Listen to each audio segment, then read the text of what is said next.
안녕하세요. 네, 지금 소개받은 정책연구실장 최윤선입니다. 힘드실 것 같은데요, 지금? 이미 힘든 것 같아. 아무도 대답을 안 하시고. 네, 아는 분들도 계신 것 같고요. 그렇지 않은 분들도 계신 것 같습니다.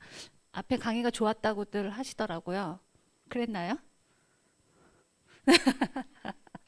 얘기를 좀 하시면서 제가 시간은 딱 맞춰서, 네, 좀 일찍 끝내면 안 된다고 하더라고요. 그래서 제가 딱 맞춰가지고 끝내도록 하겠습니다.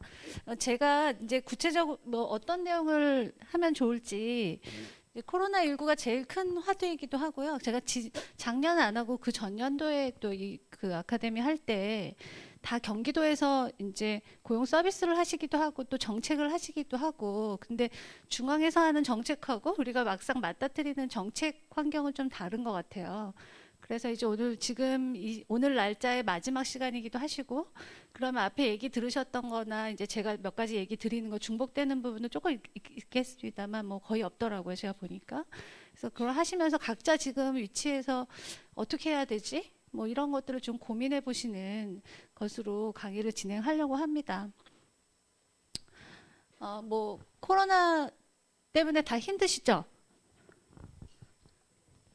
그렇죠. 이렇게 대답을 좀 해주세요.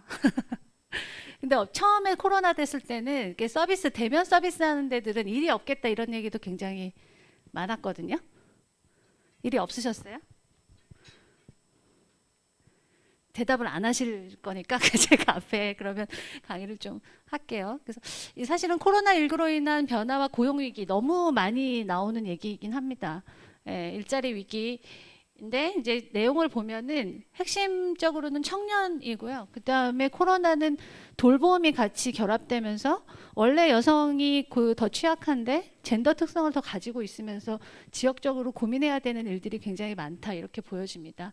그래서 결국은 이 변화 중에 그 앞에 제일 처음 강의에서는 앞으로 어떻게 변화될 건지 우리가 어떻게 해야 될 건지 이런 고민들을 하셨을 텐데 어쨌든 지역에서 정책을 하든 서비스를 할 때는 당장 그러면 이 일들을 어떻게 해야 되지? 그냥 방치할 수는 없으니까요. 이런 고민들이 굉장히 많은데 이 코로나 위기가 청년들을 굉장히 힘들게 했고 그다음에 젠더 특성을 가지고 있으면서 그 안에 잘 들여다보면 여성 청년이 제일 힘든 것 같아요.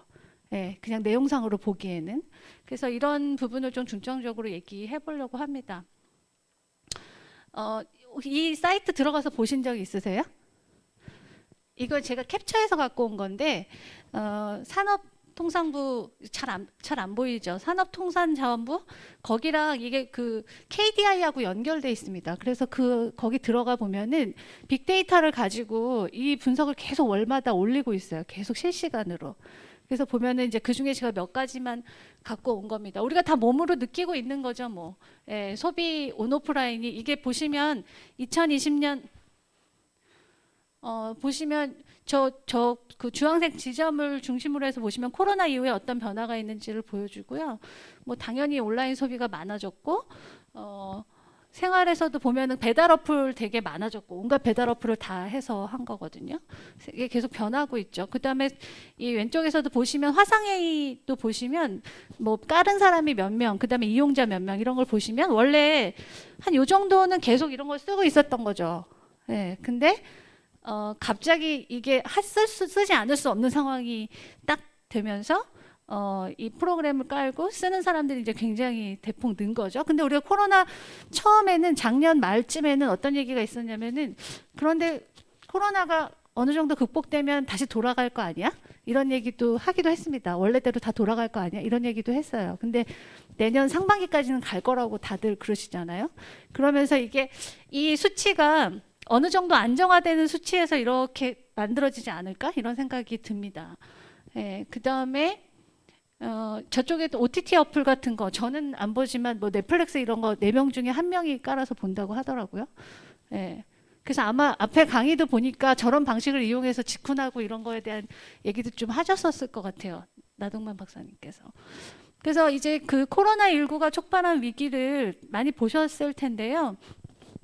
여기 보시면은 이게 어떻게 된 거냐면은 저희가 3번의 큰 위기를 많이 비교합니다. 그래서 처음에 외환위기, 그 다음에 금융위기, 코로나 위기 이렇게 있는데 코로나 위기는 4월을 기준으로 했어요. 작년 4월. 그러니까 한참 창궐했을 때가 이 그래프에서 보면 여기 이 0에 해당되는 조 부분입니다. 그러니까 마이너스 2 정도 됐을 때가 코로나가 막 시작되는 2020년 2월 정도 되는 것 같아요. 그래서 보시면 제조업, 건설업, 소매, 도소매업, 음식 숙박업, 교육 서비스업이 있는데요. 코로나 때 더 많이 줄어든 부분이 어딘지를 보시면 될 것 같아요. 다 위기가 다 경제 위기 때 여성이나 취약한 사람들이 더 많이 이제 노동시장에서 그 위기를 겪게 되는데요. 이게 좀 상황이 더 예전하고 조금 다른 것 같습니다. 그리고 이게 지금 아직도 진행 중이니까 그 초록색 그래프가 지금 코로나 관련된 부분이거든요. 제조업 보시면 이게 그 코로나 이전하고 이후하고 그 기준으로 해서 그 취업자 수 증감을 보여주는 거거든요. 취업자 수 증감을. 그래서 보시면 역시 음식 숙박업인데 음식 숙박업, 도소매업, 교육 서비스업 이런 것들을 보시면 그 초록색 그래프가 굉장히 줄어들고 있죠. 그러니까 쭉 떨어져서 계속 가고 있는 거죠. 근데 음식 숙박업도 있고, 근데 예전에 외환위기 때 같은데 보시면 제조업이 이제 엄청난 타격을 받았던 거에 비해서 지금 코로나는 조금 좀 다른 양상을 보여주고 있습니다. 참고로 또 이런 자료들을 활용하실 수도 있으니까 보시면 될 것 같고요. 그래서 앞에 서두에도 말씀드렸지만 여성 취업자는 계속해서 감소하고 있고 남성 취업자 수는 큰 변화가 없다. 이거는 조금 잘못된 건데 어쨌든 코로나 발생 전후의 성별 교육 현황을 보시면 다 같이 줄어들었지만 여성이 훨씬 더 많이 줄어들고요.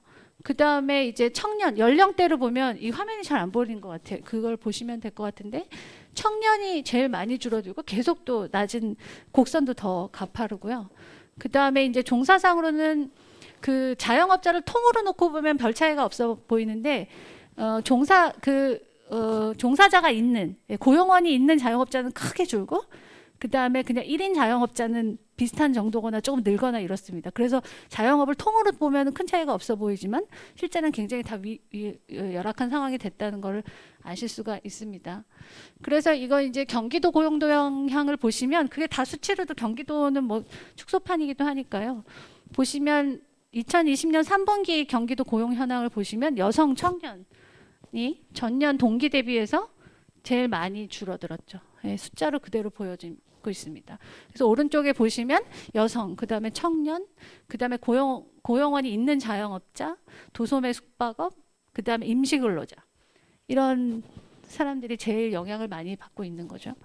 청년을 좀 보시면 사실은 청년층 그 다음에 이제 20대 초반의 청년층 같으면 예를 들면 비경활 인구가 엄청 많이 증가했죠. 이제 예를 들면 그 대면 서비스가 안 되니까 아르바이트 자리도 없다고 이렇게 하잖아요. 그래서 굉장히 지금 그 비경제 활동 인구가 굉장히 늘었고 그냥 쉬었음 인구가 굉장히 늘었고 그 다음에 경기도에서도 여성 청년을 가지고 TF를 한 적도 있습니다. 자살률도 제일 높고 그 다음에 이제 그 사회적 고립도 굉장히 높고 빈곤 그리고 이제 저희가 가구 1인 가구를 이렇게 가구 소득 같은 걸 보면요 청년층 1인 가구하고 노인 1인 가구하고 굉장히 비슷한 특성을 나타내고 있어요. 비율도 굉장히 비슷해지고 있고 그래서 굉장히 지금 위기인 건 확실하죠. 그래서 지금 이것과 관련해서 이제 저희 일자리 위원회나 중앙의 일자리 위원회나 또 경기도 일자리 재단이나 뭐 이런 데서도 청년 보장에 대한 얘기들을 하고 있습니다. 그래서 청년 보장이라는 것이 여기 보시면 유럽의 청년 보장 보시면 25세 미만의 청년이 실직하거나 정규 교육을 마친 시점으로부터 4개월 내에 양질의 교육이나 뭐 그 견습이나 훈련을 반드시 제공하는 거 그거를 가지고 이제 성과를 냈다고도 하고요. 그 다음에 오른쪽에 보시면 경기연구원에서도 이제 저런 모델을 만들어서 제시했고 그 다음에 이제 일자리 재단에서도 이런 비슷한 제안을 하고 있습니다. 근데 여기서 중요한 거는 대책은 다 비슷해요. 거버넌스를 구축해가지고 우리가 함께 그거를 보장하고 노력해야 된다 이렇게 얘기하고 있습니다. 근데 이거 어떻게 해야 되는지 그 다음에 같이 거버넌스를 만들어서 한다는 게 뭔지 구체적으로 얘기 들어가면은 어떻게 해야 할지 누가 주체가 돼서 해야 될지 이런 고민들이 굉장히 많을 수밖에 없죠. 그래서 기존 정책 간의 조정 맞춤형 정책 제안을 하고 있는데요. 실제로 그래서 그걸 어떻게 하고 있는지 굉장히 좋은 사례 이런 거를 좀 찾아보기는 어려운 것 같아요. 그래서 코로나19가 확산되면서 사회적 거리두기가 비숙련 서비스 일자리를 완전히 없앴고, 그 다음에 원래도 청년 일자리가 줄고 있었거든요. 다 경력직 일자리에 집중돼 있고요. 초기 경험이나 입직할 수 있는 경력을 만들지 못하는 거죠. 그래서 노동시장 이행이 단절되고, 앞에 아마 나동만 센터장님 강의에서 들으셨을 것 같은데, 이 비숙련 일자리가 굉장히 다수 소멸될 수 있다. 질문을 다시 하라고 하셨지만 그래도 여전히 소멸될 가능성이 굉장히 높은 상황이고요. 그래서 이게 비대면 체제로 굉장히 우리가 원하지 않고 앞으로 그렇게 갈 거라고 했지만 너무 갑작스럽게 들이닥치고 굉장히 많은 게 그렇게 재편되면서 완전히 다시 돌아가기는 어려울 거라고 다들 얘기하고 있죠. 그런데 경력직 아니면 잘 뽑지 않지 않습니까? 예를 들면 복지 지역에 있는 복지기관 이런 데도 초기 입직은 굉장히 어렵지 않습니까?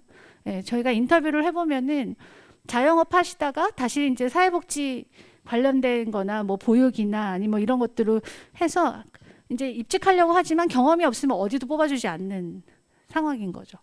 지금 공공이 도대체 그러면 그 사람들을 어떻게 해야 되지? 어떻게 입직시켜야 되지? 이게 굉장히 큰 고민이지 않을 수 없습니다. 근데 청년들은 단체로 또 이런 고민이 있는 거죠. 그래서 노동시장으로 이행이 안 되는 이런 상황이 발생하고 있습니다. 그래서 창업을 하라고 하는데요. 예. 그리고 결국은 이 노동시장의 구조적인 문제, 그러니까 숙련 일자리, 특히 또 이제 그 4차 산업혁명 돼서 뭐 IT 분야라든지 아니면 지금 뭐 우리 맨날 뉴스에서 듣지 않습니까? 뭐 게임 개발업체 이런 데는 연봉이 어떻다 저떻다 하잖아요. 예. 근데 그런 그 숙련이 중숙련 이상인 IT 분야의 산업 분야의 일자리를 숙련 수준별로 나눠 보면은 중숙련 이상 일자리예요, 다. 예. 그러면 이제 중숙련까지 누가 어떻게 갈 수 있느냐는 거죠. 그리고 되게 적고요. 나머지는 어떻게 하느냐에 대한 고민이 굉장히 많은 상황이죠. 그런데 특히 지금 서비스직이 엄청 줄어들 수밖에 없는데 여성 20대는 이미 코로나 이전에도 굉장히 줄어들고 있었어요. 그리고 상영직도 감소하고 있었거든요. 근데 여기 이제 더 직격탄을 받은 거죠. 게다가 이제 위험 노출도 되게 크고 그러니까 굉장히 취약성이 가중되고 있습니다. 이렇게 말씀을 드리는 것은 원래 청년들은 지역에서 보면은 직주가 많이 분리돼 있어요. 예, 그래서 경기도 입장에서 보면은 일터는 서울에 있거나 또 굉장히 도시 쪽에 있으면서 잠을 이쪽에 와서 자고 이렇기도 하고 해서 청년을 정책화하기 굉장히 어렵거든요. 거주는 여기 하고 있지만 일은 또 딴 데서 하고 있고, 근데 지역에서는 또 서비스를 지원하려고 하면 그런 차이가 있어서 굉장히 정책화하기 어려웠는데 지금 굉장히 일하지 못하거나 그런 청년들이 굉장히 많아지고 있다. 근데 기존과 같은 방식의 서비스나 정책으로 이 사람들을 나오게 하거나 할 수 있는 방법이 있나? 이런 고민이 굉장히 많이 되죠. 그 다음에 이제 그 일자리, 연기도 여성 일자리 위기 보시면 어쨌든 다른 표는 모르겠지만 그 예전에 앞에 그 금융위기나 그 다음에 외환위기나 이럴 때도 보면은 그 노동시장에서 여성들의 고용이 확 줄잖아요. 근데 경기도는 남성 대비 여성이 줄기도 하고 전국에서도 또 많이 줄어요. 예. 전국적으로도 그 낙차가 더 큰 그런 특성이 있습니다. 그리고 회복도 더 더디고 그런 문제가 있고요. 게다가 코로나는 이제 돌봄까지 같이 끼어 있으니까 그런 문제가 있습니다. 그래서 이거는 그 2019년 자료지만 그런 추세가 있는 거죠. 20대 초반에 보면은 순취업자가 마이너스 16.4%고요. 그 다음에 이제 30대 초반이 마이너스 9.7. 그러니까 인구 증감 요인 빼고, 인구 요인 빼고 순취업자 증감만 보시면 맨 오른쪽에. 그 다음에 이제 40대 후반이 또 마이너스 20.9 이렇죠.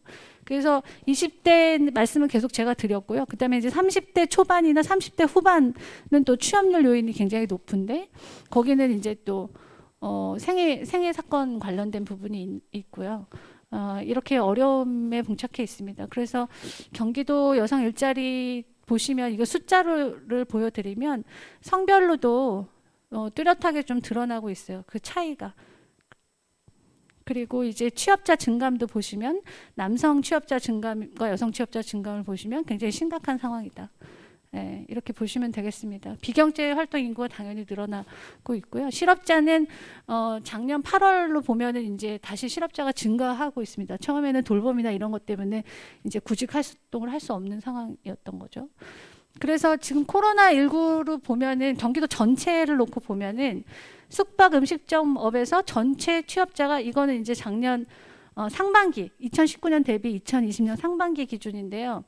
전체 감소자 숙박 음식점업 전체 취업자 감소자 중에 여성이 80, 도소매업에 거의 80, 그다음에 교육 서비스업은 83%, 예, 그다음에 금융 및 보험 서비스업은 78%. 거의 모든 굉장히 많이 취업자가 줄어든 거에 80%가 여성이다. 여성들이 다 지역에서 노동시장 밖으로 밀려났다 이렇게 보시면 되죠. 노동시장에서 밀려난 거죠. 완전히 빠지게 된 겁니다.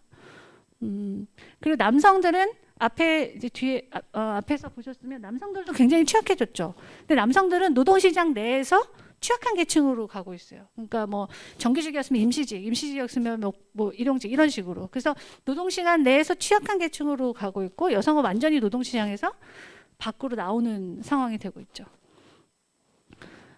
그리고 이제 고용유지 위기도 보시면 이거는 이제 돌봄이니까 그 코로나 확산 작년 3월 이후부터 8월까지 육아휴직자를 보시면 남성의 3배고요. 그 다음에 특히 이제 그 단축 근로시간 단축은 남성의 8배. 그러니까 이제 돌봄에 우선 투입되는 거 우리가 다 생각할 수 있죠. 그리고 기사에서도 굉장히 많이 나왔고요. 굉장히 위기인 거죠. 그러니까 이제 저는 이제 여성 일자리 쪽이나 이쪽 연구를 많이 했지만 사회적 돌봄, 우리 사회가 사회적 돌봄을 확충하기 위해서 굉장히 노력했고요. 충분하진 않지만 그 다음에 여성들의 고용률을 제고하기 위한 정책적 노력들을 했었는데 단박에 다 무너지는 느낌. 네. 그래서 완전히 다시 제로로 돌아가는 느낌? 지금 그런 상황입니다. 네. 이것도 뭐 보시면 알 것 같아요. 뭐 돌봄 변화라든지 유연근무제 사용이라든지 보시면 여전히 격차가 있고요. 네. 여성이 먼저 사용하고 남성이 이후에 사용하고 그것도 안 되면 이제 더 큰 어려움에 봉착하고요. 그래서 이제 여기서 보시면 제가 이제 여성을 연구했기 때문에 여성만 얘기하는 게 여성을 얘기하지만 지금 이 돌봄 이 코로나와 관련해서는 돌봄 위기 아까 플랫폼 노동자도 앞에 보시면은 좋은 플랫폼 노동자 이런 얘기 하는데 지금 돌봄 일자리 지역사회 돌봄 일자리 굉장히 많죠. 그러니까 지금 코로나 이후에 또 그렇고 4차 산업혁명과 관련해서도 그렇고 대면 일자리 돌봄 일자리 보건 분야 일자리는 늘어나고 계속 늘어날 것이다 이렇게 얘기하고 있습니다. 그런데 지금 이거 보시면 이 왼쪽 거를 조금 오른쪽에 더 단순화해서 보여주는 건데요. 우리가 그 사회적 돌봄 시스템을 어떻게든 뭐 어린이집이든 지역의 뭐 돌봄이든 이런 것들을 계속 확충하면서 우리가 사회적 돌봄으로 함께 돌보고 함께 일하는 세상으로 사회를 재편하고 있었는데 그게 이렇게 무너지니까 뭐 동시에 이 연쇄적인 문제들이 막 생기고 있죠. 여성 일자리 위기. 게다가 이제 이 여기서 자세하게 다루지는 않았지만 비대면인데 대면하지 않을 수밖에 없는 일자리를 보건 일자리나 또 돌봄 일자리 거기는 또 심지어 굉장히 위험한 일자리가 되고 있죠. 지금 그런 일자리가 굉장히 중첩적으로 어려움에 굉장히 봉착해 있는 상황입니다. 그래서 여성 돌봄 무급 돌봄 노동자가 증가하고요. 그러니까 집에 있게 되는 거죠. 다 경제활동 비경활로 다시 넘어오는 거죠. 그다음에 유급 돌봄 노동자 중에서도 예를 들면 이제 지금 문을 닫고 있고 이런 데들이 많으니까 실직하게 되는 경우가 많고요. 그다음에 이제 이런 위기가 중첩적으로 이루어지고 있습니다. 그래서 청년도 말씀드렸지만 지금 코로나 이후에 고용위기가 누구에 집중되고 있는가? 여성에게 집중되고 있습니다. 그리고 가정 내 돌봄 책임이 다시 가중되고 있고 그래서 고용단절이 다시 증가하는 추세지만 실제로 코로나 사태 이후에 노동시장 복귀 가능성이 굉장히 높을까? 다시 얼마나 돌아갈 수 있을까? 이런 약간 회의적인 부분이 있습니다. 그리고 이런 문제는 돌봄 부담을 누가 더 많이 감당하고 있는가 하는 거죠. 이거 뭐 매번 계속 반복되고 있는 문제입니다.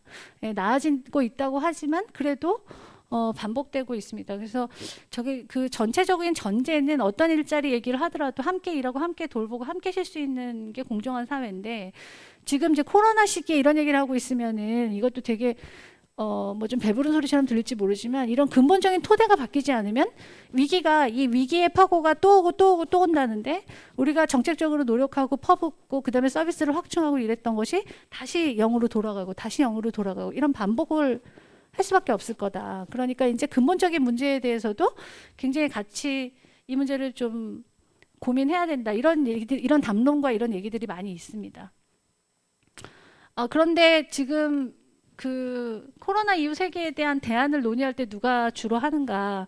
지금 아까 말씀드렸지만 지역 안에서는 돌봄 일자리, 보건 분야 일자리 이런 일자리가 생길 수밖에 없어요. 다른 산업과 관련된 일자리는 우리가 정책으로나 아니면은 뭐 우리가 그런 다른 노력으로 해서 그걸 확충하거나 이럴 수 있는 게 아니죠.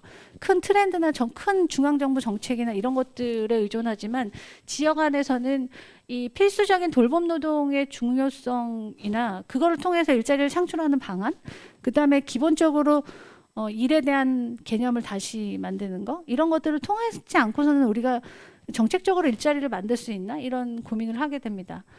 그래서 저희가 이 돌봄 노동이 엄청 중요하구나 이렇게 생각하지만 그것에 대한 근본적인 얘기는 좀 하고 있지 않다. 그거를 좀 말씀드리고 싶고요.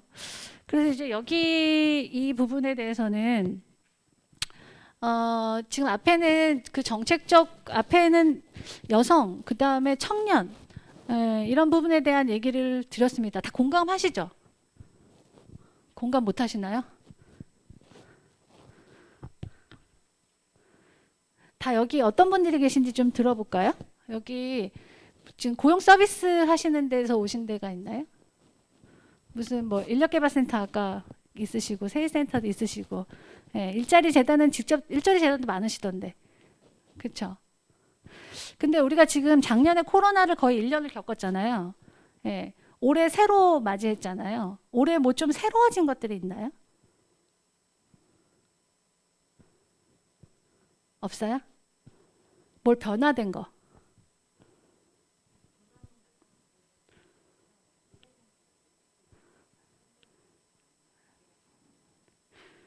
어쨌든 교육 훈련을 하시는 곳은 비대면 교육이 많아졌다는 거죠. 그런데 어떠세요? 비대면 교육을 지금 어쩔 수 없이 진행하고 있잖아요. 비대면 교육이 코로나 끝나고도 계속될 것 같으세요?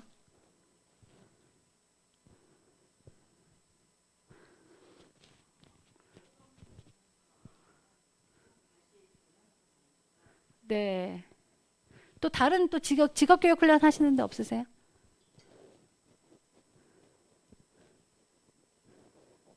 얘기하기 싫으신 거죠.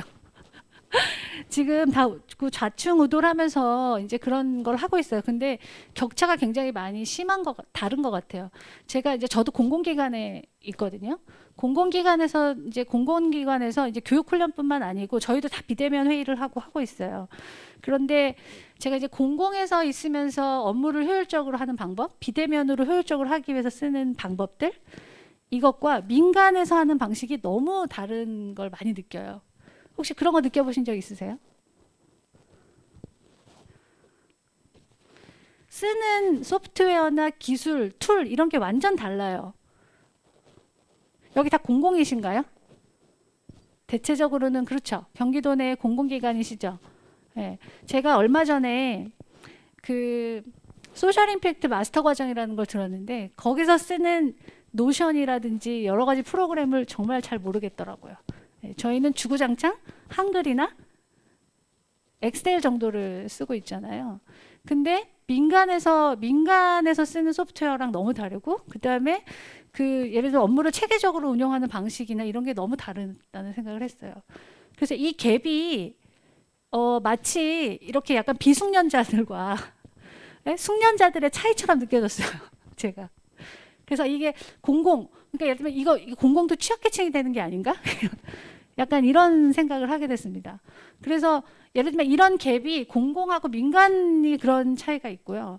그 다음에 민간에서 공공을 바라보는 거에서도 그런 생각을 많이 좀 느꼈어요. 거기 제가 제가 강의를 들었을 때 공공에서도 많이 오셨거든요.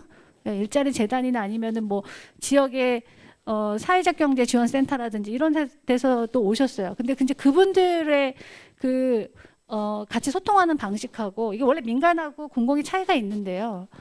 예전에는 어쨌든 공공이 자원을 가지고 민간을 지원하거나 이런 방식이었잖아요. 그러면서 약간 본의 아니게 우리는 다 이 관계에서 보면 갑을 같았는데 제가 거기 가서 느낀 거는 와 이러고 있다가 공공은 진짜 하나도 대화도 안 되겠다. 약간 이런 생각을 했어요. 그러니까 이런 갭들이 개인 간에도 생기고 계층 간에도 생기고 이러지 않을까 하는 생각이 듭니다. 그 다음에 교육 훈련 같은 경우도 비대면 수업 같은 경우도 거기서 쓰는 소프트웨어나 그걸 운용하는 팀들의 질에 따라서 너무 차이가 많이 나는 거예요. 저희도 저희 기관에서도 성인지 교육이나 이런 것들, 그 다음에 워크숍 같은 것들을 운영하고 있어요. 줌 같은 걸로 운영하고 있거든요. 근데 이제 제가 그 민간에서 하는 온라인 교육을 일부 듣고 그다음에 오프라인으로 같이 워크숍을 했는데 거기서 수업을 하는 방식이 굉장히 다르다 또 느꼈어요. 그러니까 이게 격차가 계속 우리가 어디에 투자해야 되는가 이런 고민이 좀 생기더라고요. 그러니까 온라인인데도 온라인이어서 훨씬 좋은 점이 되게 많구나 하는 걸 굉장히 많이 느꼈어요. 민간하고 수업할 때는. 근데 제가 회의를 하거나 수업할 때 다른 이제 공공에서 하는 수업할 때는 여전히 좀 일방향적인 느낌이 있었거든요. 그래서 이런 기술갭 같은 게 굉장히 많이 차이 나겠다. 그래서 제가 느낀 거는 공공이 직접 사업을 해도 되나? 이런 생각 굉장히 좀 많이 했습니다. 여러분들도 어떻게 생각하시는지 이따가 좀 얘기를 같이 좀 들려주시면 좋겠어요. 공공이라 하더라도 이제 민간하고 같이 파트너십으로 일들을 많이 하실 테니까 그런 부분 좀 얘기해 주시면 좋을 것 같고요. 제가 이제 과제라고 해서 지역에서 지역의 고용 정책, 지역의 노동 정책이라는 관점에서 볼 때, 이제 지역 고용 혁신 사업 이런 것도 있고, 지역에서 뭔가 새로운 걸 뭘 하면 좋을까 이런 고민들이 있으실 텐데, 그 앞에 거대 약간 이렇게 산업계가 변하고, 그 다음에 굉장히 그 기술 기반의 일자리가 늘어나고, 또 거기에 적응해야 되고, 이런 부분이 있어요. 이런 부분이 있는데 그 부분과 그 다음에 지역에서 지금 제가 아까 말씀드렸던 돌봄과 관련된 일자리들, 노인도 많아지고 뭐 이런 그 다음에 사회적 돌봄 체계를 더 공공히 해야 되고 그 다음에 원래 복지 정책을 또 이 지역 정책으로 많이 하고 있고 이런 부분에서 일자리가 실제로는 어디서 나올 거냐, 우리가 공공에서는 무슨 일자리를 만들 수 있는가를 따져보면은 역시 돌봄 관련된 일자리가 늘어날 거고 또 그러면은 그런 사람들의 노동의 질을 좋게 하려면 좋은 돌봄 일자리를 많이 만드는 게 굉장히 중요한 부분일 것 같습니다. 그래서 ILO가 제시하고 있는 5R이 있는데요. 이거 보시면 오른쪽에 저 박스에 들어있는 부분이에요. 여기에 관련되신 분이 있을 수도 있고 관련되지 않은 분이 없을 수도 있는데 지역에서 우리 옛날에 노사정이 뭐 광주형 일자리 뭐 이런 거 있잖아요. 노사정 대타협을 통해서 무슨 좋은 일자리를 만드는 거, 자동차 공장 하고 그다음에 지역에서는 뭐 아파트 주고 이렇게 해서 사회적 합의 모델로 약간 그게 이제 지금 어떻게 되고 있는지 모르지만 그런 방식을 지역 안에서 돌봄 일자리 가지고 좀 해봐야 되지 않나, 이런 고민을 좀 되게 진지하게 해봐야 되지 않나 하는 생각이 좀 듭니다. 여기에 그 정책을 하시는 분들이 딱 이제 민선 7기 끝나고 이제 민선 8기 되거든요. 이제 민선 8기 되는데 그때 지역 안에서 이런 문제에 대해서 좀 진지하게 논의해볼 필요가 있지 않나 하는 생각을 합니다. 그래서 이런 부분 좀 말씀드리고요. 그 다음에 이제 일에 대한 재개념화와 돌봄 노동에 대한 합당한 가치 평가가 같이 이루어져야 되는데 좋은 돌봄을 받을 권리, 시민들이 좋은 돌봄을 받을 권리와 또 그 좋은 돌봄을 제공할 의무에 대해서 지역 조례를 제정하거나 이런 노력도 좀 같이 되면 그런 일자리의 질이 좋아지면 저희가 취업을 시키거나 저희가 일자리를 창출하고 있는 노동의 질이 올라가게 되죠. 그러니까 대표적인 게 최저임금 같은 건데 최저임금이 올라가면은 성별 임금 격차가 줄어들어요. 낮은 지위, 그러니까 저임금에 포진되어 있기 때문에 여성들이 굉장히 많이, 청년들이 굉장히 많이. 그러니까 알고 보면 그 최저임금을 올리는 일이 실제로는 성별 임금 격차나 청년하고 그 다음에 뭐 경력직의 임금 격차를 줄이는 일이 되고 있는 거죠. 그러니까 노동 정책과 일자리 정책이 별개는 아니다 이렇게 보여집니다. 좋은 돌봄을 제공하기 위한 혁신적인 지자체 정책 실험들을 좀 해보면 좋을 것 같아요. 그 다음에 그 남성 돌봄 노동자를 확대하자 이런 얘기도 굉장히 많이 하고 있습니다. 예. 왜냐하면 돌봄이라는 게 이제 그 돌봄이 필요한 대상도 예, 남성도 많이 있죠. 근데 돌봄 노동자의 대부분이 상당히 여전히 여성이거든요. 그러니까 거기에 이제 거기에서 생기는 문제들도 있고, 그래서 간호사든 뭐든 이렇게 돌봄 노동 쪽에 남성들을 많이 참여시키자. 그러면은 같이 질도 좋아질 것이다. 이런 주장을 하시는 분들도 굉장히 많이 있습니다. 지역에서 일자리 사업 같은 거를 고민하실 때도 그런 부분도 좀 고민해 보실 수 있을 것 같고요. 그 다음에 이제 여기 성남시에서 오신 분 혹시 계세요? 성남시 분 있으세요? 성남시에서 얼마 전에 앞에는 이제 플랫폼 노동 관련된 걸 들으셨던데, 일하는 시민을 위한 조례라는 거를 만들었습니다. 혹시 들어보셨나요? 저희가 일한다, 아니면 취업을 시킨다. 그러면은 이제 앞에 플랫폼 노동도 들으셨고, 아마 이제 요새 뭐 노마드 아니면 프리랜서 이런 얘기도 굉장히 많이 들으셨을 텐데요. 우리가 보통 일자리, 취업 이런다고 하는 전형적인 일자리가 진짜 엄청 줄어들고 있잖아요. 예, 그리고 그런 일자리가 계속 만들어질 것 같지도 않아요. 그리고 이제 그 경계성 일자리들이 굉장히 많은데 지금은 계속 그런 그 기존 틀이 돼 있는데, 성남시에서 원래 시작은 플랫폼 노동 갖고 시작했는데 일하는 시민을 위한 조례 이런 조례를 만들었어요. 그래서 일하는 시민이라는 것이 굉장히 좀 광범위하잖아요. 그렇죠? 그렇지 않나요? 그래서 지금 이제 정책 실험들을 하지 않을까 싶어요. 지금은 그렇게 취업자나 고용 상태에 있지 않은 사람들, 그다음에 비전형적인 사람들을 지원하기 위한 조례를 제정했는데, 저희가 이제 정책 연구나 이런 거를 통해서 자기가 자기 일자리를 만드는 거. 예전에 저희가 이제 뭐 1인 기업이라기도 하고 창조 기업이라기도 하고 그렇게 정책 용어를 쓸 때도 있었고, 그냥 프리랜서이기도 하고 뭐 되게 다양한 형태로 얘기하고 있는데요. 요새 왜 유튜버가 난리잖아요. 그렇죠? 네, 저희 아이도 집에서 유튜버로 모든 걸 다 하거든요. 그래서 이제 유튜버의 자기 경력이 있으면 유튜브에 올려가지고 그걸 가지고 자기 일자리를 만들고 자기 전문성을 가지고 일자리를 계속 만들고 이런 일들이 벌어지고 있죠. 그거 외에도 지역에서 의미 있는 일을 하는 거, 프로젝트를 하는 거, 그러니까 뭔가 사회적으로 가치 있다고 판단되는 어떤 일을 하고 있는 사람들을 지원할 수 있는 그런 실험 이런 것들을 좀 제안하고 있어요. 예. 지역에서 우리가 보통 그 임금으로 환산되는 일자리, 임금으로 환산되는 그가 임금을 주는 거 외에도 다른 방식으로 사회적 가치나 또 의미 있는 일을 한다고 했을 때 그것에 대해서 가치를 부여하는, 그럴 수 있는 부분에 대한 실험들을 좀 하고 있습니다. 그래서 지역에서 의미 있다고 생각하는 프로젝트를 뭐 올리고 그 올린 거에 대해서 그 프로젝트비를 지급하고 이러면서 그거 자기가 수입을 얻고 이렇게 되는 거죠. 제가 성남시에서 연구를 하느라고 한 20명 정도를 만난 적이 있는데, 거기 한 30대 초반 청년 여성이었는데 20대 29살? 일에 대한 개념이 정말 달랐어요. 그러니까 지금 우리가 뭐 그 트렌디하게 무슨 엔잡러 이런 얘기 하잖아요. 근데 그 사람들 나름의 경력이 있었는데요. 일에 대해서 뭐라고 얘기하냐면 자기가 필요한 자기가 생계를 유지하는데 필요한 돈을 버는 그 포트폴리오를 그냥 생각하더라고요. 그러니까 예를 들면 우리가 어떤 직업을 가지고 나는 무슨 일을 하고 있어요. 이게 자기한테 중요하지 않다는 거예요. 자기가 하고 싶은 일을 하는데 자기가 그 일을 하기 위해서 필요한 최소한의 돈이 있잖아요. 자기 뭐 주거비나 여러 가지. 그러면 그것들을 채우면 된다고 생각하더라고요. 자기에게 직업은 그런 거라고 하더라고요. 근데 생각보다 그런 사람들이 많다. 예. 그리고 많아지고 있다. 예. 그래서 진짜, 그리고 이제 그거 외에도 그 약간 민간 연구소 같은 데서도 옛날에는 좋은 일자리라는 게 뭐냐 이런 거를 ILO하고 같이 해서 뭔가 좋은 일자리에 대한 정의 이런 것들이 있었는데, 지금은 일자리에 대한 개념이 완전 바뀌고 있는 것 같아요. 예. 우리가 생각하는 거하고. 예, 그리고 자기가 어떤 일을 하든 그거에 대한 위축감이 별로 없는 세대들도 많이 있는 것 같아요.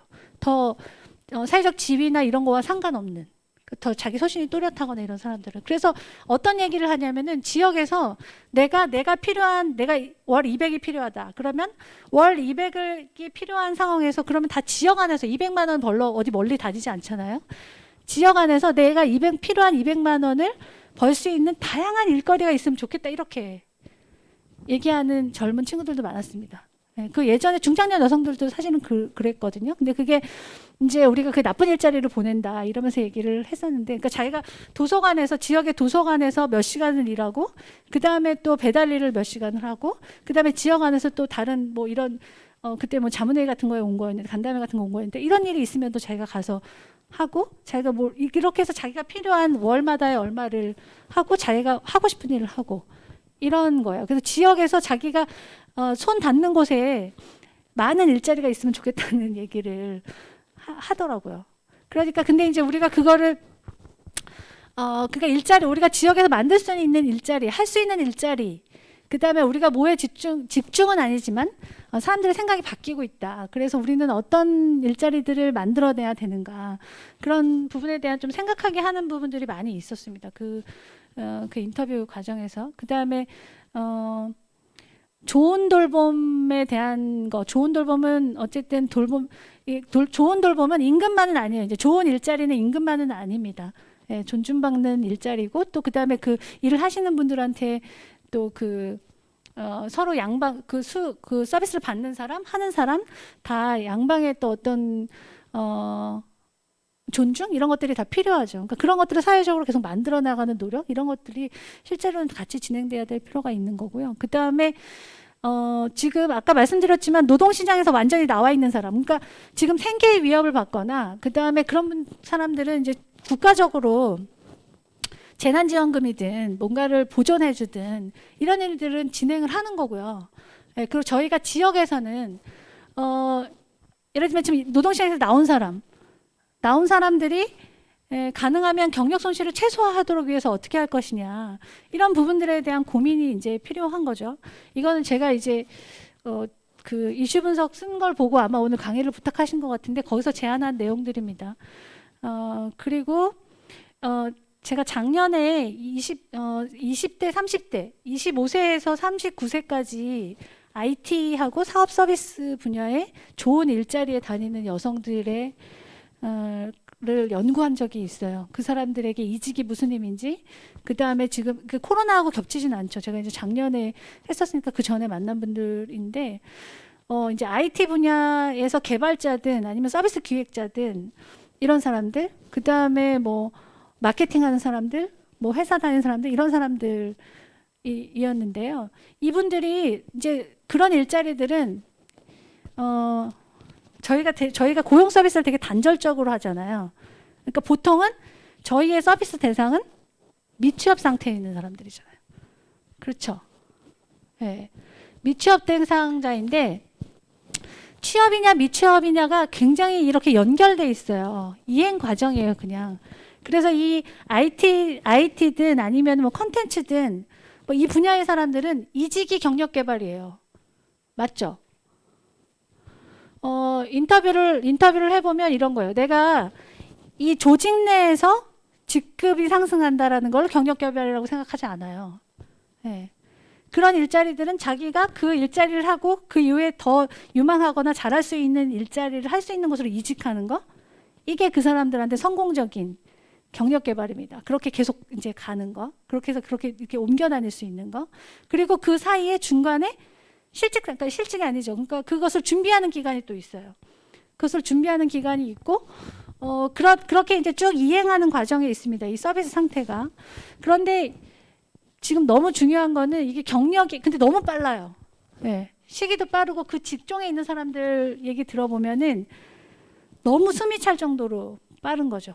예를 들면 뭐 제가 그 기술적으로 다 알지는 못하지만 이거를 하고 있는데 자기가 더 유망하거나 하고 싶은 일자리는 다른 어떤 프로젝트에 내가 들어가는 게 너무 중요해요. 그러면 그거를 들어가기 위해서 이직을 해야 되는데 바로 이직을 할 수 있는 경우도 있지만 교육을 받아야 되는 경우도 굉장히 많은 거예요. 근데 그 교육은 그 사람들 사이에서 인정받는 교육이죠. 예를 들면 우리는 직군을 개발할 때 요 분야에 우리는 되게 낮은 수준의 직군을 굉장히 많이 개발해서 운영하고 있어요, 사실은. 예. 그리고 이제 특정한 직업 분야에서는 그 직업 분야에서 인정되는 직군이 있으니까 우리가 이런 그 직접 직군 사업으로 개발하기는 어려운 부분이 있죠. 예, 그런데도 또 예를 들면 어떤 기관에 따라서는 그런 직군을 개발해서 운용해야 되는 측면이 있거든요. 그러다 보면은 굉장히 맞지가 않는 거예요. 이 사람들이. 이 사람들 안에서 자기네 그룹 안에서 통용되는 괜찮다고 하는 프로그램으로서 네임밸류를 이미 가지고 있는 거. 그 과정을 듣는 게 그 사람들의 이직을 돕거나 더 좋은 일자리로 이행하도록 돕는 방식인 거죠. 그러니까 공공이 특히 경기도 같은데, 특히 경기도 예를 들면 뭐 판교 같은 데도 좋은 일자리 되게 많잖아요. 그런데 거기 직군을 통해서 들어가는 사람이 있을까요? 없어요, 전혀. 그렇게 기대도 안 해요. 예, 다 경력직들인 거죠. 그러니까 우리나라 직업은 예를 들면 간호조무사나 뭐 이런 분들도 임금 상승을 어떻게 하나요? 우리나라의 임금은 특히 평준화되어 있는 들어가고 나가고 경력이 많이 인정되지 않는 직군은 지역에 따라서 임금이 차별적으로 되고 있어요. 그러니까 내가 이천에서 간호조무사를 했어요.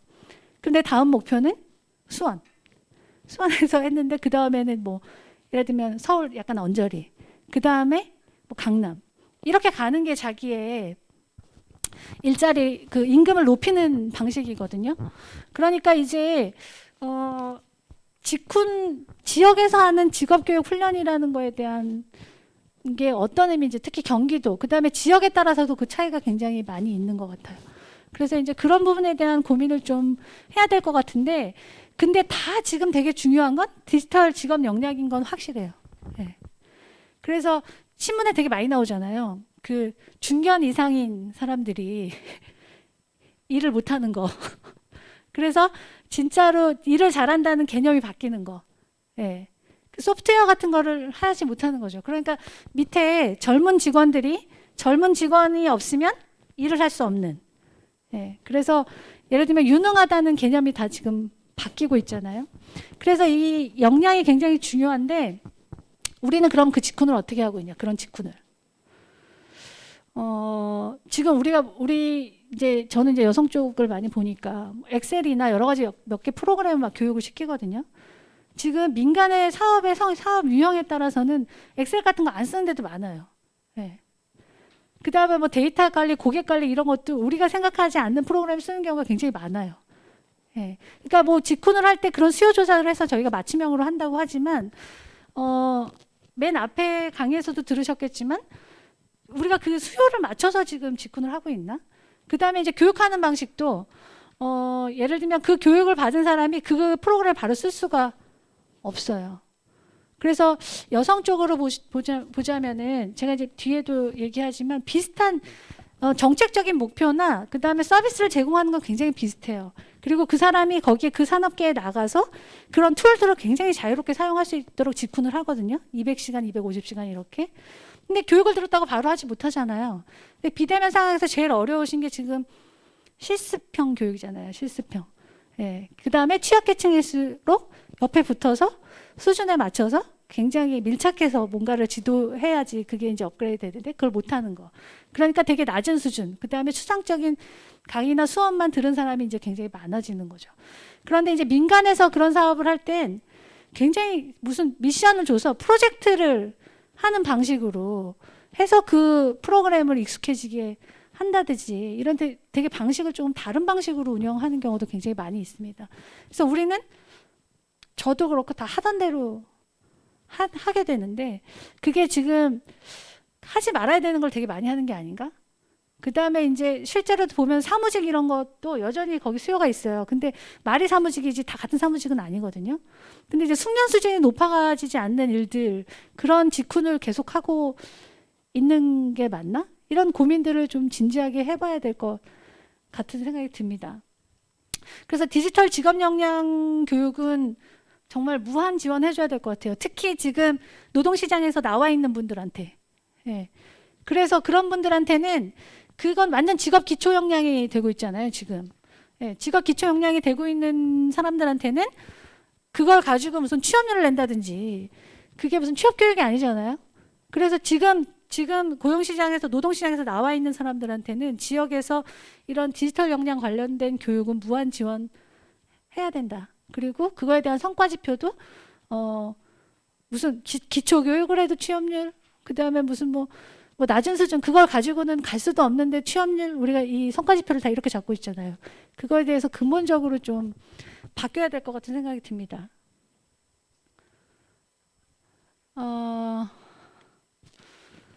그럼에도 불구하고 저희가 이제 지역에서 일자리가 만들어지는 거는 요새는 공공의 정책으로 일자리가 제일 많이 만들어지는 것 같아요. 네.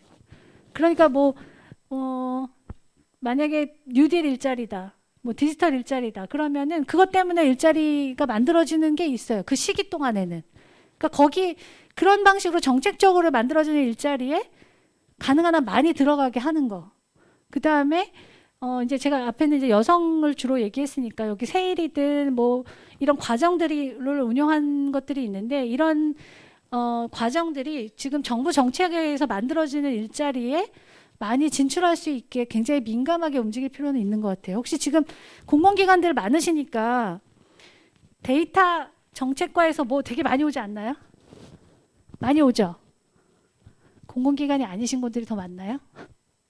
저희는 이제 공공기관이니까 데이터 관리, 데이터 정책, 그 다음에 데이터 무슨 데이터를 만들어줄까? 너네가 필요한 데이터를 얘기해줘.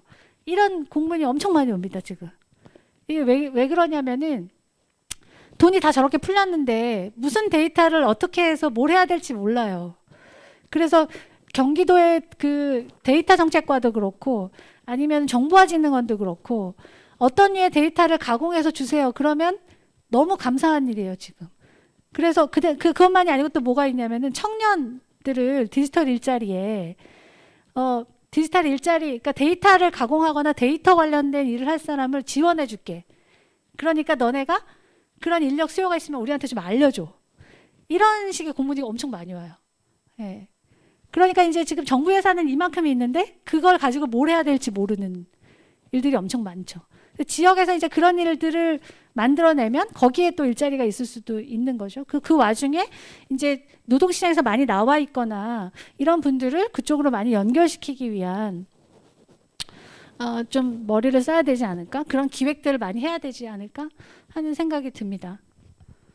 그 다음에 이제 또 지역에서 만들어질 수 있는 일자리라는 게 지금 약간 SOC, 생활 SOC 같은 거 조금 주춤해지긴 했어요. 근데 코로나 때문에. 예. 근데 이제 복합형 생활 SOC라고 해서 지역 사람들을 위한 뭐 체육 시설이나 아니면은 뭐 여성 쪽 관련된 시설이나 복합화 시설들, 그다음 도서관이나 그다음에 이제 뭐 그런 것들을 이렇게 뭐 복합화해서 한 건물 안에 그 주민들의 편의를 위한 생활 서비스 시설 같은 것들이 굉장히 많이 늘어나고 있고요. 그다음에 아마 민선 8기에도 저런 공약들이 많이 들어갈 거라고 생각이 듭니다. 그래서 이제 그걸 거점으로 한 어떤 창업이나 창직 뭐 이런 것들이 굉장히 많이 일어날 수 있고 그 다음에 지금 정보통신업종의 전문직 경력 보유 여성들도 굉장히 많아요. 근데 많아지고 있어요. 근데 지금까지는 40대에는 근데 이제 위로 올라가지 못합니다. 개발자들이 오래 일하지 못하고 남성도 마찬가지인데 그래서 어느 정도 그런 전문 경력을 보유하고 있는 여성들도 굉장히 빠르게 나오고 있어요. 예, 그냥 일반 사무직 아니고도 전문직을 가지고 있었던 여성들도. 그래서 제가 여성만 아닐 거라고 생각하는데 특히 여성들 더 그래요. 그 다음에 창업 창직 같은 것도 보면은 남성들은 일반 회사에 들어갈 때 처음부터 자기 경력 개발 안에 창업이 있는 것 같아요. 왜냐하면은 지금 점점 더 그렇죠. 그 안에서 자기가 올라갈 수 있는 게 굉장히 한계가 있기 때문에 이 이후에 창업을 한다든지 뭐 창직까지는 아니더라도 이런 경력 로드를 다 가지고 있게 되는 경우가 굉장히 많습니다. 그런데 지금 이 전문직 경력 보유 여성들, 경력 보유하고 있는 경단 여성들 지역에 상당히 많이 생겨나고 있어요. 근데 역시 30대 후반 돼서 그 여성들 인터뷰 해보면은 되게 절망적인 걸 이런 거예요. 무슨 지금 카카오에 이런데 카카오 페이지 뭐 그다음에 무슨 뭐 좋은 IT 회사 이렇게 다니는 사람들 30대 후반의 여성들 만나면은 이제 그만 나가야 될 것 같다는 얘기 굉장히 여전히 많이 합니다. 이제 한계 같은 것들이 보이는 거죠. 근데 이제 그럴 때 그러면 이후에 나가서 뭘 할 거냐 물어보면 뭐 한다고 할 것 같으세요? 에? 휴가? 육아. 그러니까 근데 누구도 아무것도 안 하고 싶지는 않아요. 예. 그리고 내가 지금 잠깐 나가지만 내가 뭐 어떤 일이든 하고 싶은 건 확실해요. 예. 완전히 놀고 싶은 사람은 거의 못 봤어요. 제가 20명, 뭐 30명 인터뷰 해봐도. 근데 길을 몰라요. 내가 지금 보유하고 있는 경력으로 뭘 해야 될지를 잘 모르고요. 그래서 아이가 있거나 이런 분들은 보육교사 자격증을 따려고 그런다고 하거나 이렇게 합니다. 그 다음에 여전히 예를 들면 IT 개발하고 또 프로그램 개발하고 하셨던 분들, 그 다음에 지금 30대도 아니에요. 20대 후반에 한 5, 6년 차 경력 있는 친구들을 만나서도 그러면 이후에 뭘 할 거냐? 그러면 프리랜서를 할 것 같은데요. 하거나 아니면 결국은 나가서 강사를 하게 될 것 같다. 이런 얘기들을 굉장히 많이 합니다. 그러니까 길이 자기가 그렇게 가지고 있는 경력을 가지고 뭘 해야 될지를 잘 모르는 경우가 굉장히 많은 거죠. 그러니까 이제 그런 사람들을 지역 안에서 어떻게 활용하면 좋을지, 그리고 그분들이 활용되는 지역 일자리가 뭐가 있을지 이런 고민들, 그런 프로젝트 같은 것들을 좀 많이 고민해 보는 게 좋을 것 같습니다. 그 다음에 이따가 뒤에 뭐 이렇게 제한된 것들은 몇 가지 질문하시고 그러면 또 얘기를 해봐도 좋을 것 같아요. 그 다음에 이제 청년을 위한 당사자 중심 기회보장 사업이라고 했는데요. 지금 이제 혁신적이거나 그러니까 소셜벤처 얘기도 제가 말씀드렸는데 실험적인 민간 협력 사업 같은 것들을 좀 기획해 보시면 어떨까 하는 생각이 듭니다.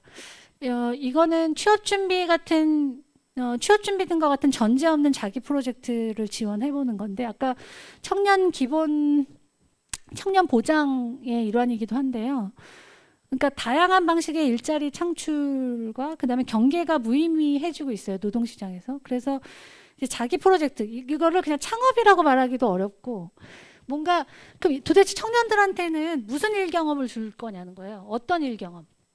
우리가 대표적으로 일 경험을 주는 건 인턴이잖아요. 인턴. 예. 어디 인턴을 보낼 곳도 없어요. 예. 그리고 이제 좋은 기업들은 인턴하기 위해서도 다른 걸 해야 돼요. 예. 그러면은 아무것도 경험이 없는 친구들한테 지역이 뭘 해줘야 되냐. 예. 유능한 사람들은 뭐 알아서 할 수도 있겠지만. 그러니까 자기가 뭔가를 해보는 프로젝트. 뭐 대학생들이 한참 스펙 만들 때는 공모전 이런 것도 되게 많이 하고 그렇잖아요. 그런 걸 굉장히 많이 했잖아요. 근데 어쨌든 자기가 뭔가를 기획해서 프로젝트를 해보고 그것을 지원해 주는 거.